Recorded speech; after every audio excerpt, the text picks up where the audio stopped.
बिस्मिल्लाहिर्रहमानिर्रहीम। अस्सलाम वालेकुम। मैं हूं मुताहिर फ़ैल और आप देख रहे हैं सीक्रेट विद मुताहिर फ़ैल। प्यारे दोस्तों, अल्लाह ताला की ज़ात का बहुत ज़्यादा फ़ज़ल है, करम है। मैं बिल्कुल खैरियत से हूं। उम्मीद करता हूं आप भी हंसते मुस्कुराते और बिल्कुल ठीक ठाक होंगे। प्यारे दोस्तों, आज मैं आपके लिए लेकर आया हूं एक बहुत ही खूबसूरत वीडियो, जिसमें मैं आपके साथ शेयर करने वाला हूं डेयरी फार्म की फ़िज़िबिलिटी, इसको बनाने के लिए किन किन चीज़ों की ज़रूरत पड़ती है और डेयरी फार्म को आप कैसे मुनाफा बख्श बना सकते हैं। तो चलिए इलाही डेयरी फार्म का विज़िट करते हैं और देखते हैं कि इन्होंने इस डेयरी फार्म को कैसे तैयार किया है, कैसे डिज़ाइन किया है और वो कितना पैसा यहाँ से जनरेट कर रहे हैं और कितने इनके पास जानवर हैं।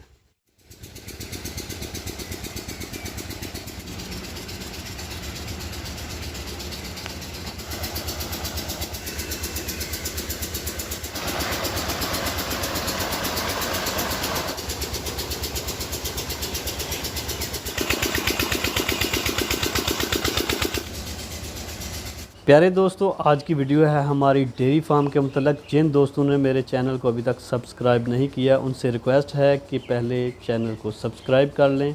आज की हमारी वीडियो जो है बहुत ही स्पेशल होने वाली है, तो चलिए वीडियो का आगाज़ करते हैं। प्यारे दोस्तों, डेयरी का कारोबार बहुत ही मुफीद कारोबार है और एक मुनाफा बख्श कारोबार है। पाकिस्तान में ही नहीं बल्कि ऑल ओवर दी वर्ल्ड इस काम को सराहा जा रहा है। जैसे जैसे मुल्कों की आबादी जो है वो तेज़ी से बढ़ रही है, जैसा कि पाकिस्तान की आबादी इस वक्त 25 करोड़ से भी ज़्यादा हो चुकी है, तो इसी तरह से हर मुल्क को फूड के रिलेटेड बहुत सारे मसाइल दरपेश हैं। तो पाकिस्तान की जो मिल्क की प्रोडक्शन है वो इसकी आबादी के अकॉर्डिंगली बहुत ही कम है, इसलिए डेयरी का जो कारोबार है, बिज़नेस है, इस वक्त पाकिस्तान में ही नहीं बल्कि ऑल ओवर द वर्ल्ड बहुत ज़्यादा पॉपुलर होता जा रहा है। तो पाकिस्तान के अंदर बहुत सारे बड़े कारोबारी जो लोग हैं वो इस काम को कर रहे हैं, इस बिज़नेस से इस्तिफ़ादा हासिल कर रहे हैं। अगर कोई दोस्त इसको बनाना चाहता है, करना चाहता है, इसके साथ अटैचमेंट करना चाहता है, तो सबसे पहले उसको किन चीज़ों की ज़रूरत पड़ती है, कैसे वो इस बिज़नेस को स्टार्ट करें और कैसे मुनाफा हासिल करें, आज की इस वीडियो में हम आपके साथ शेयर करेंगे। प्यारे दोस्तों, अभी मैं आपके साथ शेयर करने वाला हूँ डेयरी फार्म को स्टार्ट करने के लिए किन चीज़ों का होना बहुत ही ज़रूरी है। तो चलिए देखते हैं डेयरी फार्म के अंदर किन चीज़ों का होना ज़रूरी है। आज मैं जिस डेयरी फार्म के ऊपर मौजूद हूँ उसका नाम है इलाही डेयरी फार्म और इसकी लोकेशन है तहसील पसरूर, ज़िला सियालकोट, नवाही गांव मस्तपुर में ये स्टैंड करता है।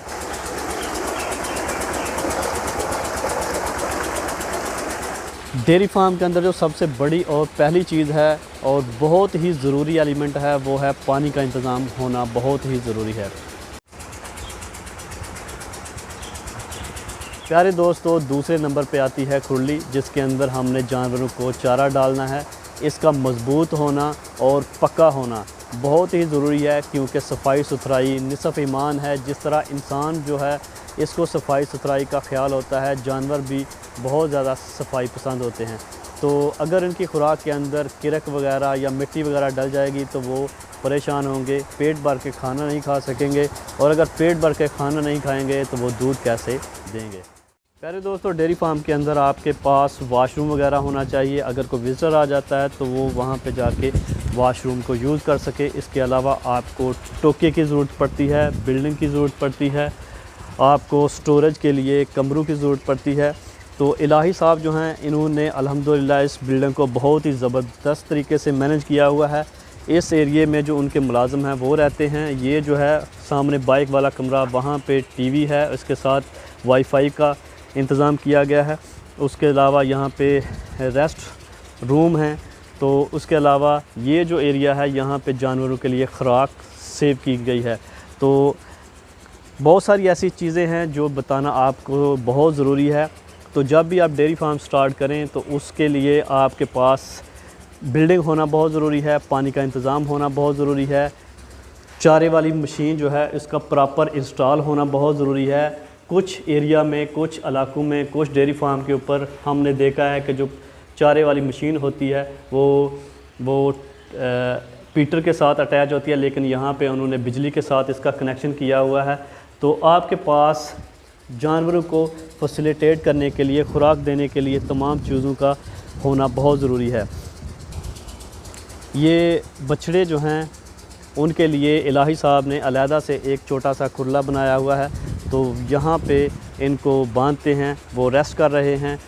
नीचे सफाई सुथराई का इंतज़ाम बहुत ही ज़बरदस्त है। 2 से 4 लोग जो हैं एट ए टाइम इनके डेयरी फार्म के ऊपर मौजूद होते हैं। प्यारे दोस्तों, डेयरी फार्म स्टार्ट करते वक्त आपको जानवरों की तरतीब और जानवरों की क्वांटिटी का ख्याल रखना पड़ता है। जितनी आपके पास कैपेसिटी है उतने ही जानवर आप रख सकते हैं। अगर आपने 20 जानवर रखने हैं तो उसके अकॉर्डिंगली अपनी जो बिल्डिंग है उसको डिज़ाइन करेंगे। अगर आपने 100 जानवर रखना है तो उसके अकॉर्डिंगली डिज़ाइन करेंगे। तो जानवरों के लिए जो ख़ास तौर पे चीज़ें चाहिए, उसके लिए चारा चाहिए, उनके लिए साए का इंतज़ाम होना चाहिए, उनके लिए नीचे जो मिट्टी वाला एरिया है वो होना बहुत ज़रूरी है। इसके अलावा पानी का इंतज़ाम करना बहुत ज़रूरी है, बिजली का इंतज़ाम होना चाहिए। इलाही साहब ने इसको बहुत ही ज़बरदस्त तरीके से मैनेज किया हुआ है। इस वक्त इलाही साहब के पास 2 से 3 लोग जो हैं एट ए टाइम डेयरी के ऊपर काम करते हैं, जो इन जानवरों का ख्याल रखते हैं। माशाल्लाह से बहुत ही खूबसूरत जानवर उन्होंने रखे हुए हैं। तो ये उनके पास 5 भैंसें हैं जो कि तमाम अच्छा खासा दूध देती हैं।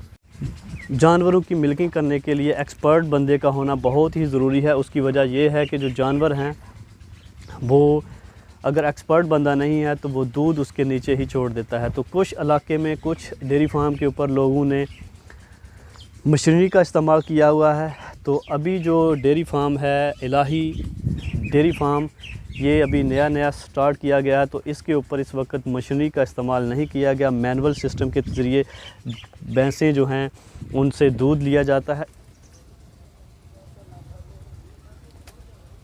इलाही डेयरी फार्म के ऊपर जो सबसे ख़ास और मज़ेदार बात है वो है उन्होंने यहाँ पे गोट्स भी रखी हुई हैं। तो हर डेयरी फार्म के ऊपर कुछ ना कुछ ख़ास होता है। तो चलिए आपके साथ शेयर करते हैं कि इलाही डेयरी फार्म के ऊपर क्या है ख़ास। तो डेयरी फार्म के ऊपर एक हिस्से में बकरियों का वाड़ा बनाया गया है। इसके अंदर मुख्तलिफ़ नस्लों की प्यारी प्यारी और ख़ूबसूरत किस्म की बकरियां जो हैं वो बंद की हुई हैं। तो चलिए आपके साथ शेयर करते हैं और दिखाते हैं कि ये जो बकरियां हैं वो कौन कौन सी नस्ल की हैं और कितनी हैं। फार्म के ऊपर इस वक्त बकरियां जो हैं उसका एक छोटा सा रेवड़ है जिसकी तादाद 25 के नज़दीक है। इसके अंदर बच्चे भी हैं, इसके अंदर मादा और मादियाँ दोनों शामिल हैं। तो इनकी नायाब किस्म की नस्लें जो हैं वो आपके साथ शेयर करते हैं। ये जो बड़े सींगों वाला बकरा आपको नज़र आ रहा है, ये सिंध के इलाके से मंगवाया गया है, जो कहा जाता है कि हिरन का क्रॉस है। इसके अलावा ये जो बकरी है वाइट कलर की, ये है राजनपुरी नस्ल की। और ये जो ब्राउन कलर की बकरी है ये है साहिवाल की। तो इसके अलावा यहाँ पे मक्खी चीनी जो बकरियाँ हैं वो भी पाई जाती हैं। इसके अलावा छोटे छोटे जो क्यूट बकरियों के बेबी हैं। बकरियों के इस रेवड़ में एक ब्रीडर है जो कि इस रेवड़ की रखवाली करता है, इसका सरदार है। और जिन बकरियों को ज़रूरत पड़ती है जिनसी मुलाब की, इसके लिए शेरदिल जो है वो मदद करता है और अपनी नस्ल को आगे बढ़ाता है। ये भी एक बकरा है। जो रेवड़ है इसके अंदर 3 से 4 किस्म की नस्लें मौजूद हैं। मिक्स बकरे, राजनपुरी बकरियाँ, इसके अलावा मक्खी चीनी और हिरन का क्रॉस वो मौजूद है। तो ये बेसिकली सेल वगैरह के लिए नहीं, सिर्फ शौक़ के लिए ही रखे गए हैं। तो इनसे जो है वो शौक़ किया जाता है। दोस्तों, इलाही डेयरी फार्म के ऊपर जो मैनेजमेंट के फ़राइज़ सर अंजाम देते हैं उनका नाम है अहमद भाई। चलिए अहमद भाई के साथ आपकी मुलाकात करवाते हैं और उनसे पूछते हैं इनके बारे में कुछ अहम मालूमात। अस्सलाम वालेकुम अहमद भाई। वालेकुम अस्सलाम। अहमद भाई क्या हाल है, ठीक हो? अल्हम्दुलिल्लाह, शुक्रिल्लाह। अहमद भाई, इलाही डेयरी फार्म के उत्ते कितनी देर तो वाबस्ता हो? तकरीबन सानू 3 महीने हो गए जी। वाह जी वाह, जिंदाबाद। इलाही डेयरी फार्म ਨੂੰ किस तरह मैनेज कर रहे हो तुम? माशाल्लाह बहुत सफाई सुथराई में देखी है, पानी का इंतजाम बहुत ज़बरदस्त है, जानवर ਜਿਹੜੇ ਨੇ बहुत ही सेहतमंद तो तंदुरुस्त ने, इन्होंने किस तरह मैनेज करते हो? बस जी एक तो मेहनत है जी, मैं बिल्कुल दिलों मेहनत करना, जिंदाबाद, जानवरों ਨਾਲ प्यार करना। हाँ जी, ठीक है, सफाई सुथराई का मैं बहुत ज़्यादा शौक रखना, खुद भी शौक रखना। वाह, इस वास्ते जनाब जिवें आपे साफ सुथरा खाना खाई दा, ਇਸ ਤਰ੍ਹਾਂ ਜਾਨਵਰਾਂ ਨੂੰ ਖਵਾਈਦਾ। ਜ਼ਿੰਦਾਬਾਦ। ਸਾਫ ਸੁਥਰਾ ਖਾਣਾ, ਸਾਫ ਸੁਥਰਾ ਪਾਣੀ, ਔਰ ਉਹਨਾਂ ਦੀ ਕੇਅਰ ਕਰੀਦਾ ਆਪਣੇ ਤੋਂ ਵੀ ਜ਼ਿਆਦਾ। ਵਾਹ ਜੀ ਵਾਹ, ਜ਼ਬਰਦस्त। ਤੇ ਸ਼ੌਕ ਨਾ ਕਰੀਦਾ, ਵਾਹ। ਇਹ ਨਹੀਂ ਕਿ ਬੰਦਾ ਮਜਬੂਰੀ ਦੇ ਤਹਿਤ ਕਰੇ, ਬਸ ਸ਼ੌਕ। ਅਹਿਮਦ ਭਾਈ ਇਹ ਦੱਸੋ ਕਿ ਡੇਅਰੀ ਫਾਰਮ ਦਾ ਜਿਹੜਾ ਕਾਰੋਬਾਰ ਹੈ, ਬਿਜ਼ਨਸ ਹੈ, ਇਹ ਮੁਨਾਫਾਬਖਸ਼ ਕਾਰੋਬਾਰ ਹੈ ਜਾਂ ਤੁਹਾਡੇ ਖਿਆਲ ਨਾਲ ਕਿਸ ਤਰ੍ਹਾਂ ਦਾ ਕਾਰੋਬਾਰ ਹੈ? ਇਹ ਤੇ ਡੇਅਰੀ ਫਾਰਮ ਹੈ ਨਾ। ਮੈਂ ਤੁਹਾਨੂੰ ਇੱਕ ਮਿਸਾਲ ਦੇਣਾ ਕਿ ਕਿਸੇ ਵੀ ਕਾਰੋਬਾਰ ਦੇ ਵਿੱਚ ਤੁਸੀਂ ਪੈਸੇ ਇਨਵੈਸਟ ਕਰਦੇ ਹੋ ਨਾ, ਜੀ। ਪੈਸੇ ਲਗਾਉਂਦੇ ਹੋ, ਉਹ ਮੁਨਾਫੇ ਵਾਲਾ ਹੀ ਹੈ। ਜ਼ਿੰਦਾਬਾਦ ਜ਼ਿੰਦਾਬਾਦ। ਅੱਲਾਹ ਨੂੰ ਯਾਦ ਕਰਕੇ ਤੁਸੀਂ ਕੋਈ ਵੀ ਕਾਰੋਬਾਰ ਕਰੋ, ਇਨਸ਼ਾਅੱਲਾ ਅੱਲਾਹ ਤਾਲਾ ਬਰਕਤ ਪਾਏਗਾ, ਔਰ ਕੋਈ ਇਹਦੇ 'ਚ ਘਾਟਾ ਨਹੀਂ, ਮਾਸ਼ਾਅੱਲਾ ਮੁਨਾਫਾ ਹੀ ਹੈ। ਇਨਸ਼ਾਅੱਲਾ ਅਗਰ ਸਾਡੇ ਜਾ ਬਚ ਜਾਂਦੇ ਨੇ 7-8 ਜਾ, ਸਾਡਾ ਉਹੀ ਮੁਨਾਫਾ ਹੈ। ਦੁੱਧ ਦਾ ਵੀ ਜ਼ਰਾ ਥੋੜੇ ਜਿਹੇ ਖੁਸ਼ਕ ਦੇਣ ਨੇ, ਇਨਸ਼ਾਅੱਲਾ ਦੁੱਧ ਦਾ ਵੀ ਸਾਨੂੰ ਪ੍ਰਾਫਿਟ ਹੋਏਗੀ। ਹੈ ਥੋੜੇ ਜਿਹੇ ਖੁਸ਼ਕ ਦੇਣ ਚੇਂਜ ਹੁੰਦੇ, ਨਾਲੇ ਪੱਠਾ ਹਰਾ ਨਿਕਲਦਾ ਹੈ। ਅਹਿਮਦ ਭਾਈ ਇਹ ਦੱਸੋ ਕਿ ਇਸ ਵਕਤ ਤੁਸੀਂ ਜਿਹੜਾ ਖੁਰਾਕ ਦੇ ਵਿੱਚ ਜਾਨਵਰਾਂ ਨੂੰ ਚਾਰਾ ਡਾਲਦੇ ਹੋ ਉਹ ਕਿਹੜਾ ਹੈ? ਚਾਰਾ ਪਹਿਲੇ ਤਾਂ ਅਸੀਂ ਸਾਲ 'ਚ ਪਾ ਰਹੇ ਹਾਂ ਜੀ। ਲੇਕਿਨ ਹੁਣ ਥੋੜੇ ਦਿਨ ਦੀ ਸਾਲ ਖਤਮ ਹੋਈ ਦੇ ਤੇ ਅਸੀਂ ਗਤਾਵਾ ਪਾ ਰਹੇ ਹਾਂ ਤੂੜੀ ਦਾ, ਜੀ, ਸ਼ੋਕਰ ਪਾ ਕੇ। ਔਰ ਅਸੀਂ ਕਸਰ ਨਹੀਂ ਛੱਡਦੇ, ਅਸੀਂ ਬਹੁਤ ਖਰਚਾ ਜ਼ਿਆਦਾ ਕਰ ਲੈਂਦੇ ਤੇ ਤਾਂ ਕਿ ਜਾਨਵਰ ਛੱਡਦਾ ਵਾ ਖਾਣ, ਚੋਕਰ ਜ਼ਿਆਦਾ ਐਕਸਟਰਾ ਪਾ ਲਈਏ। ਵਾਹ ਜੀ ਵਾਹ, ਜ਼ਿੰਦਾਬਾਦ। ਅਹਿਮਦ ਭਾਈ ਇਹ ਦੱਸੋ ਕਿ ਇਸ ਡੇਅਰੀ ਦੇ ਉੱਤੇ ਤੁਹਾਡੇ ਨਾਲ ਜਿਹੜੇ ਹੈਲਪਰ ਨੇ, ਜਿਹੜੇ ਤੁਹਾਡੇ ਇਸ ਕੰਮ ਦੇ ਵਿੱਚ ਮਦਦ ਕਰਦੇ ਨੇ, ਉਹਨਾਂ ਦਾ ਕੀ ਨਾਮ ਹੈ? ਸਾਡੇ ਜੀ ਹੈਲਪਰ ਨੇ ਮੁਹੰਮਦ ਅਲੀ ਖਾਨ ਸਾਹਿਬ। ਵਾਹ ਜੀ, ਜ਼ਿੰਦਾਬਾਦ। ਯਕੀਨ ਕਰੋ ਬਹੁਤ ਗੁੱਡ ਇਨਸਾਨ ਨੇ। ਵਾਹ ਜੀ ਵਾਹ, ਕੀ ਬਾਤ ਹੈ। ਮੁਹੰਮਦ ਅਲੀ ਸਾਹਿਬ ਕੀ ਹਾਲ ਹੈ? ਠੀਕ ਹੋ? बस ਕਿੱਥੋਂ ਦੇ ਰਹਿਣ ਵਾਲੇ ਹੋ? जिला लोधरा। ਜ਼ਿਲ੍ਹਾ ਲੋਧਰਾ, जहांगीर तरीन का इलाका। वाह जी वाह। शादी हो गई है? शादी हो गई है? किन्ने बच्चे ने माशाल्लाह? एक। ते किन्नी देर होई है इत्थे आए दे हैं? तेजी वाह। ते परेशानी तो नहीं कोई इत्थे? डेयरी फार्म दे उत्ते खुश हो? जबरदस्त है माहौल? चलो अल्लाह ताला दी दुआ तुहानू सेहत दे, तंदुरुस्ती दे। साडी दुआ है कि तुहाडा ਇੱਥੇ आना साढ़े वास्ते बायस फ़ख्र रहे, इज़्ज़त सानू बख्शो, मेहरबानी। दोस्तों उम्मीद करता हूँ डेयरी फार्म की मालूमात आपको अच्छी लगी होगी। अगर वीडियो अच्छी लगे तो भाई के चैनल को लाइक करें, वीडियो को शेयर करें और साथ ही साथ अपने पॉजिटिव कमेंट्स देकर हौसला अफजाई ज़रूर कीजिएगा। इसी के साथ मुझे दें इजाज़त। अपना और अपनों का बहुत सारा ख्याल रखें, दुआओं में मुताहिर तफ़ैल को याद रखें। अल्लाह निगहबान।